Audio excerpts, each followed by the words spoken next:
With my background in architecture, I draw a lot. Combining, crossing lines from a single line until you come up with massive buildings. So I found a relationship with this hobby that I was doing at home at the end of my work day. Putting single lines together to come up with beautiful buildings, I felt I could put single strands of yarn together to come up with beautiful carpets. I took a very small part of architecture, particularly a part of interior decoration, which I have turned into an enterprise.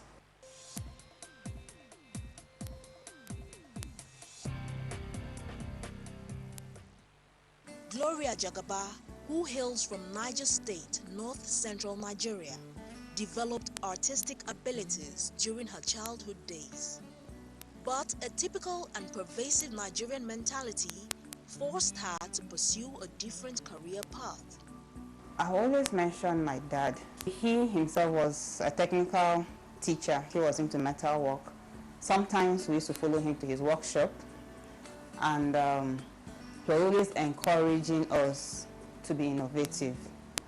And personally, with the experience of going to his workshop and watching young people do innovative things, encouraged me to also do something innovative, and I had special interests in my creative arts class, where I learned most of the crafts that I used to do as hobbies. Initially, I wanted to study fine arts. That was what I wanted because I had interest in fine arts back then in school.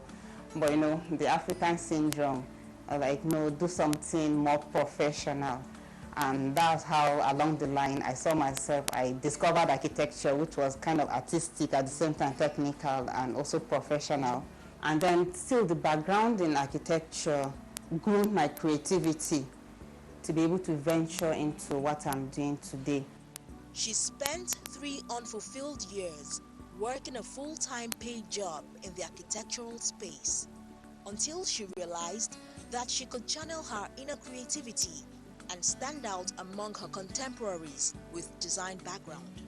I was sitting at work and putting these lines together, and I just imagined from this single line, I came up with this very big building, printing on a big sheet. Came back home, and I was actually working on my craft as a hobby as usual, and I married both of them. So if I can actually sit down on a daily basis, putting these single lines together and coming up with massive buildings, I can actually put these few strands together and come up with very elaborate rugs. And that's how I decided to pick that particular craft. And I felt having decorative rugs in houses was becoming very trendy.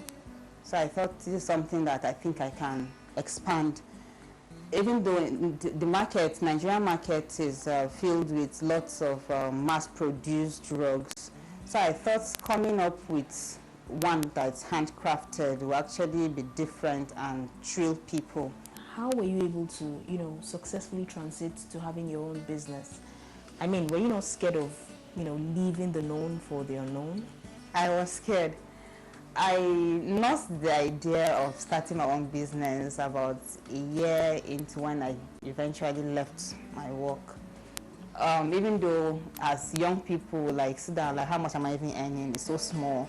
But detaching from it was really very difficult. Looking back at what I always wanted to be gave me the motivation to okay, just do it.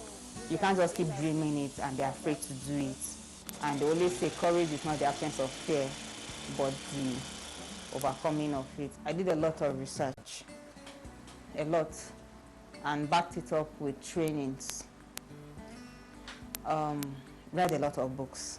Research cannot be overemphasized in running your own business. It's something that you're going to keep doing throughout.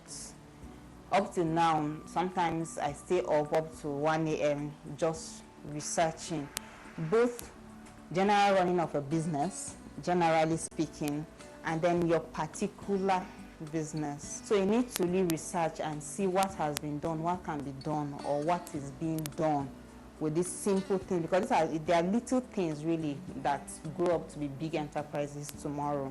So you just have to keep reading learn about money, learn how to manage people, how to grow whatever you are choosing to do as a business. Many aspiring entrepreneurs are confronted with the hydra-headed issue of funding a startup business. And Gloria's experience when she launched out 4 years ago was no different. Funding was also a very big challenge for me, or is still a challenge. Though it's not the biggest challenge of any startup, but you just need money to start anything. Even to leave your house in the morning, you need money. So to actually venture into, even if you write a 100-page business plan, you need money to implement it. I practically started on zero and needed now to even research how do people start business from zero capital. And you can start our own kind of business with very little capital using locally sourced materials. Like for the manual skill, you used normal sack that you use in packaging foodstuff in our local market, and then a tufting needle. We call it tufting needle, but in the open market it's just the same needle that's used to stitch the sack, and then your knitting yarn, which is used in making cardigans. So with just those simple tools, you can actually start our own business as a home business, just the way I started. And then gradually grew into buying the simple tufting gun machine and the advanced machine for carpet production. There are lots of funding bodies out there that are actually looking for people to fund. But it's when you're able to prove how you can make money out of this, how the business can sustain itself, take care of you, the owner, and even the people you're employing.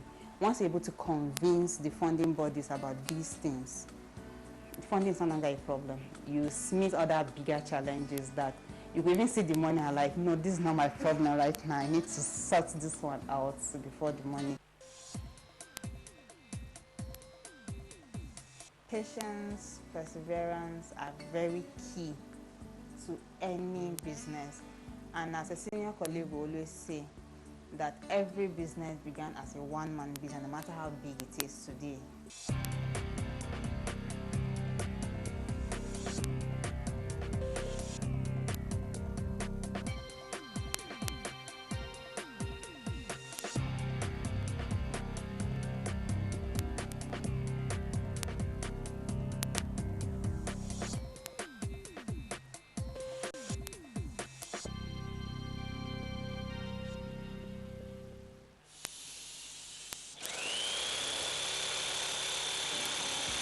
Gloria displays a responsible approach to tasks, which comes as no surprise as she brazenly undertook an uncommon business venture while also contributing to nation building through her craft. There are many rugs out there, really, in the market, mass-produced, imported into the country. But production of them locally is very uncommon. Even though when people see us doing the craft, they're like, I know this thing, I've seen someone doing it before, but most people don't do it as a business.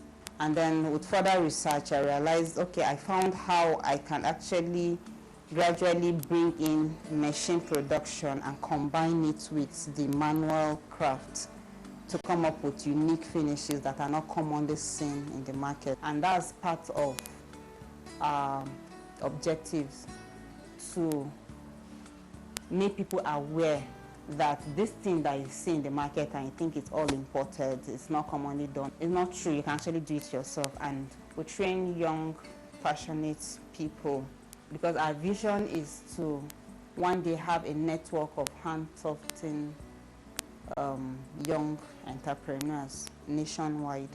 So we train young people with the aim of empowering them to train others tomorrow and to make them self-reliant. In recent times, right, rugs and carpets have given way to tiles and various other forms of floor coverings. Now, how has the market acceptance of your craft been? As you said, tiling of floors is now the new trend. Everybody builds house and you just put it, I'm going to tile my house. And you can live comfortably in a house with your tiles, especially considering our weather. But rugs, decorative rugs are still very trendy, advisable, and they add comfort. Even though you don't directly feel the comfort, but it gives this feeling of comfort, luxury, beauty to your home. Even though the products are attractive, but the market is not ready-made, especially for the complete handmade products. But the mass-produced ones that have lower prices are actually easily sold. Yet, again, as I said, the market is not automatic. So we have to do some extra work to actually convince people to buy the products, even though people appreciate them. We've gotten many people who learn not to even do it as a business, but to just decorate their own homes or other interiors.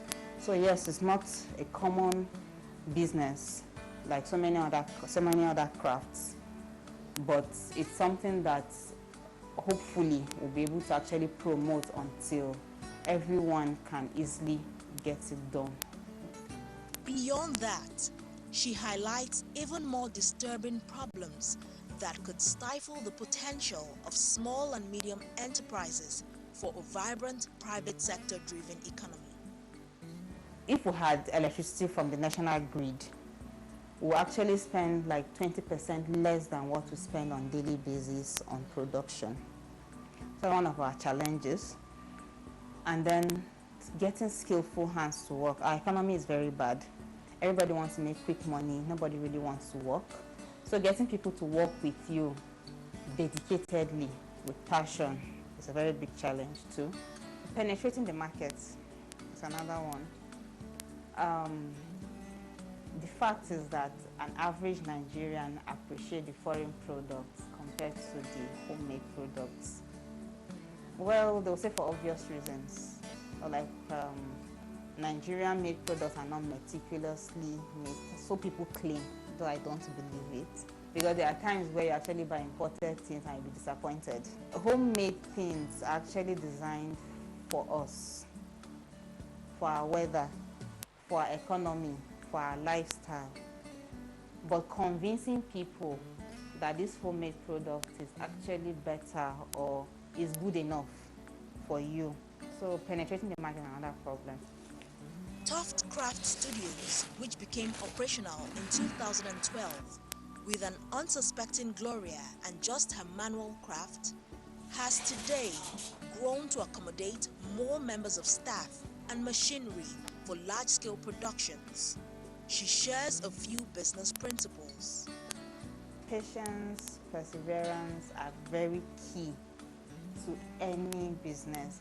And as a senior colleague will always say that every business began as a one-man business, no matter how big it is today, whether it's a PLC today, it began as a one-man business. And that one person had to be very patient and persevere. Most young people today are not patient. Everybody wants to do everything at the same time. Want to graduate today and tomorrow have this good paying job with so many zeros, where I want to build a house, I want to buy a car, I want to wear the best designer clothes. They want to just have everything at once, forgetting that you have to be patient. And when you talk to most people who have succeeded reasonably, there was this period of lots of patience and perseverance. There will be times when the money is sometimes that is the motivating factor for wanting to even start your own business may be lacking completely. So, but with patience, perseverance, and discipline, having the discipline to know how much time to allocate to your business. Reverend Father George Usani will always say you cannot succeed in any aspect of life without discipline. And he summarized discipline as simply doing what you have to do, whether you like it or not. And then you don't make money your only motivator, because you'll be disappointed. You'll be very disappointed. Because success is not even success in business is not just the money, which even I think I erroneously thought so too, that all business people are all about money. But it's not true. There's a lot more that motivates an entrepreneur than just money. it's only by being enterprising that our economy can gradually grow to what we envision it to be.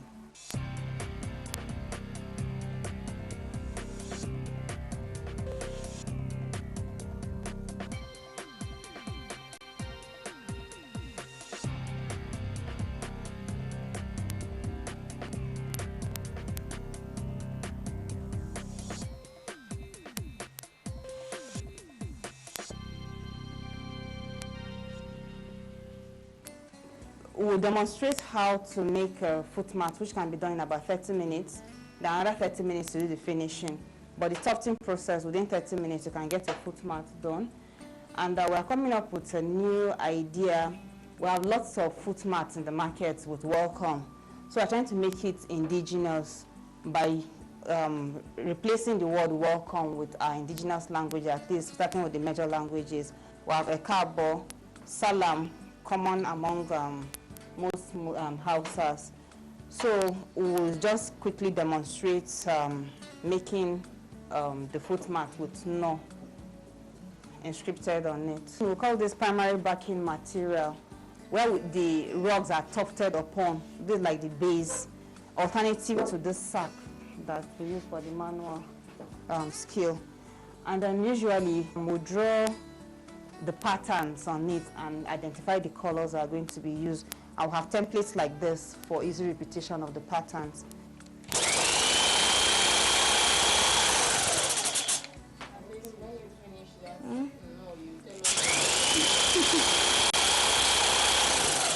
So the output is on the reverse. This is actually the back of the rug.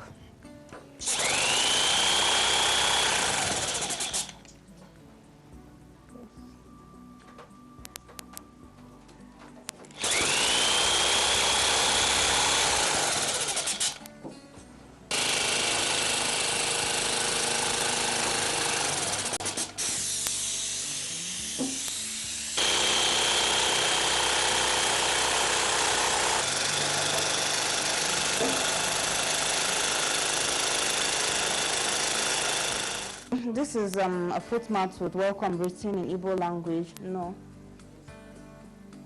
Though still a very young business, its achievements exemplifies the maxim that success is opportunity meets hard work. In partnership with the National Youth Service Corps, under the Skills Acquisition and Entrepreneurial Development Program, a good number of youths have been empowered.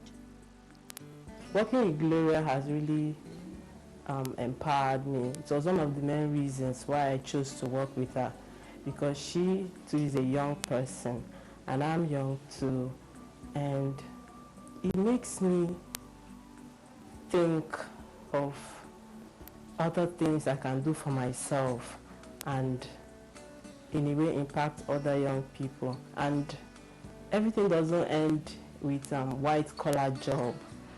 There are things we can do with our hands, and we'll be marveled at what we've done. If we can look inwards and think, we'll see that we may not even need the government to employ us. Small businesses help the economy by reducing unemployment and youth restiveness, and it keeps the young population busy, makes them not to think about crimes and all that.